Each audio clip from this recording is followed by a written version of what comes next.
Today we've got something quite important to talk about. There's a new message from Roger Collum, who is the Vice President of Total War. It's a direct message and it makes very clear, tangible promises, and it's also well timed. We actually just published our report on Creative Assembly's 2024. Basically, it's not been perfect. Their corporate owner Sega is not really thrilled about their EU operations, but they have had some wins. Warhammer 3 added 25,000 positive reviews while removing 5,000, and hey, Alien Isolation 2 actually got greenlit, which is pretty damn cool. But still, there's been a lot of anxiety in the community. Some of that is more existential, some of that is historical fans wondering, will we ever get a new historical game and what will it be like?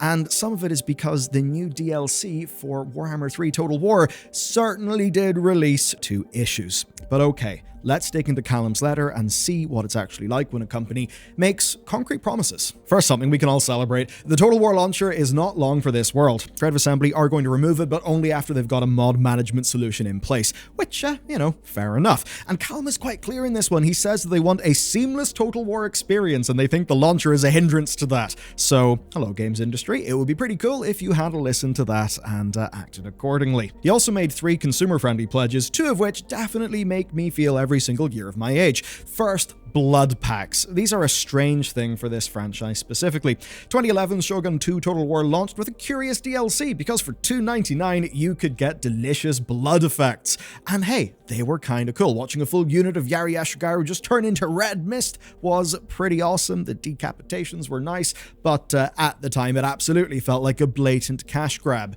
There was a sort of logic to it though, but it's not a logic that everybody believes. So, Total War games used to be rated teen. Napoleon was actually rated 16, Shogun 2 was rated teen. If you hit up the ESRB site for the games, you'll see that Rome 2's Blood DLC is actually rated M. So even with us all thinking it was just done for free money, the justification was always about age rating, and that's just wearing thin.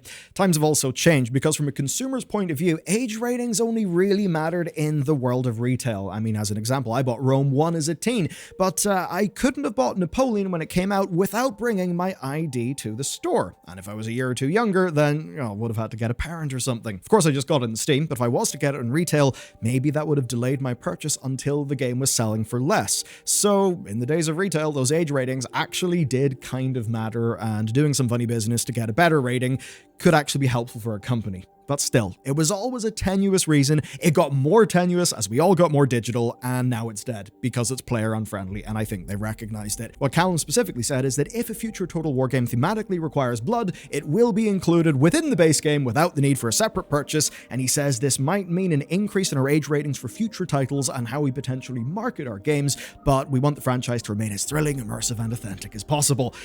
Yeah, if you're going to be doing Warhammer 40k Total War, well, maybe shipping that without the blood effect stock would be just a little bit weird. The next thing then is also a hated practice from a very funny era. So factions are no longer going to be an early adopter pre-order bonus. And this all started in a pretty dark time for gaming. 2012, lovely year. So Rome 2 came out hot off the heels of Mass Effect 3's lovely on-disc DLC that added in a lore vital companion character. That felt awful. It was a strange year for DLCs. Rome then pulled a thing with the Greek city-states where you would get the city-states for free if you pre-ordered the game. That's pretty egregious given that, come on, it's that time period and you're not going to have Greece be in the base game, or the city-states. Very strange. Now, Callum says that this was divisive and they want to appeal to more players, so they are ceasing this practice, but they're still going to do pre-order bonuses that, are things like discounts. And it's kind of funny because if this is done right, then we all just buy a full game and nothing is snipped off for a day one DLC. But if it's done wrong, then the faction that normally would be lopped off as a pre-order bonus could just end up being a DLC that we all have to buy. So definitely pay close attention to the contents of the next games. Anyway, then there's Shadows of Change. It was really the DLC that kicked the drama into high gear, of course combined with Hyenas being cancelled. What they're doing is they're working on a free update to Kislev, along with changes to Tzeentch and Grand Cathay. And when those hit the game, Shadows of Change will move to being in their new DLC model, which basically means that each of the 3 involved factions will be available for separate purchase, or you can buy it all for one bundle. Now, this is not a universally loved thing because the overall price increase is still there, but I think splitting it up is still fundamentally more consumer friendly. And I do understand a degree of price increases. Creative Assembly is in the UK, and we are risking a particularly nasty thing called wage price spiral inflation, which is lovely. At any rate, that aside, the cost of living has actually shot up. That will impact their costs of running their business. Currencies have inflated, etc., etc. So some form of adjustment with inflation is not something that I'm completely mad about. But in this case, like, I'm happy to pay for content. And in this example, all that I wanted from Thrones of Decay initially was Eliseth, right? So that's all that I purchased. Maybe once I've done a few campaigns with her, I can go and buy some more.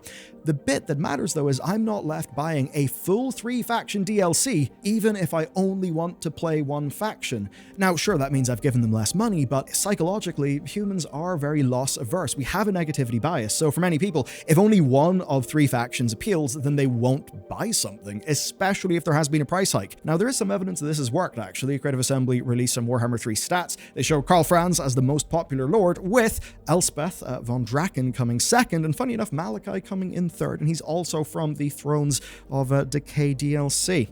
So, overall then, no blood in a DLC, no pre-order bonus, no launcher, and then free updates plus a split DLC, and they've committed to doing more DLCs and free updates through 2025. That's good, but it's actually not all that Callum talked about, because what he also touched on is definitely going to be expensive. We're all rather obviously no stranger to companies burning their franchises to the ground for yearly releases or some silly stuff. I think one company that gets a gold star for that would be Electronic Arts. They wanted to have a yearly Call of Duty competitor, right, between Medal of Honor and Battlefield. So we got the Medal of Honor game that killed the Medal of Honor franchise. We got Battlefield Hardline that was like, hey, we're just going to have war in the Hollywood Hills. And it didn't really work out that well for the Battlefield brand. Total War ended up doing similar. So if you take a look at the release cadences, right? Empire through Shogun 2 was 1 game a year. Rome, obviously, was a very big project. That was a 2-year gap. Then there was a 2-year gap until Attila. But basically from then till 2020, it was yearly projects. That's why, as an example, the Sagas games existed.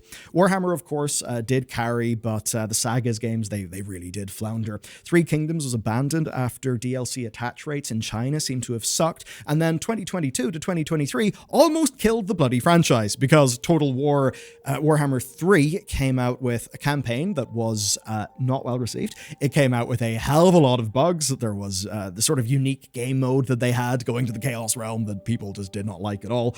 Turns out Immortal Empires is what people actually wanted, but Immortal Empires was there, people were happy. Then, of course, Shadows of Change happened, and 2023 was pretty bad for the franchise. And most of all, and especially from the leaks, it was clear that a massive amount of technical debt and production problems, combined with bad decision-making, all just meant they were struggling to expand the audience of their games. They were trying to dip in for as much money as they could from the audience that they had. The whole thing just went creaking down.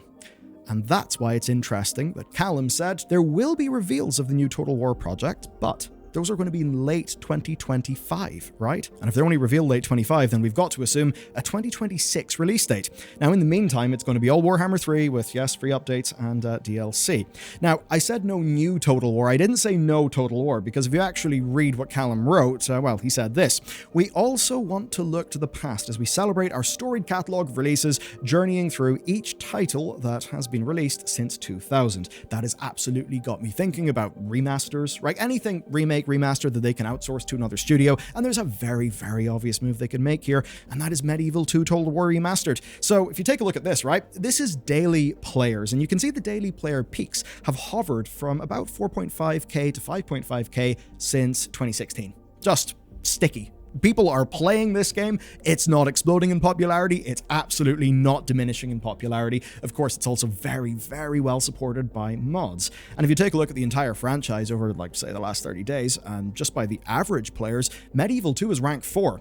Now, Rome Remastered has got a third of its average players, and the original Rome has got about 70% of what the remaster has. But what's really core here is that Rome and Medieval 2 were basically both built on the same engine, and the company that did the remaster, Feral Interactive, the remaster for Rome that is, they've got plenty of experience porting Medieval 2 onto iOS and Mac and various other things. So I've got to imagine that there's going to be some form of release, but still, that they're actually taking a year off matters. Which brings me on to the big question: do we buy it? By which I mean, do we broadly buy what they're putting down here?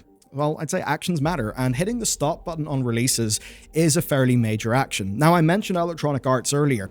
If Battlefield 2042 was abandoned, with a new one releasing maybe 2 years after, or even just 3, I would really not trust them an inch. But in reality, Battlefield 2042 had far more support than anyone expected, probably lost money on it. The next Battlefield game is going to be late 2025 at the earliest. That would be a 4-year gap, longer than normal, and leaks are talking about more extensive playtesting than ever done before in the franchise.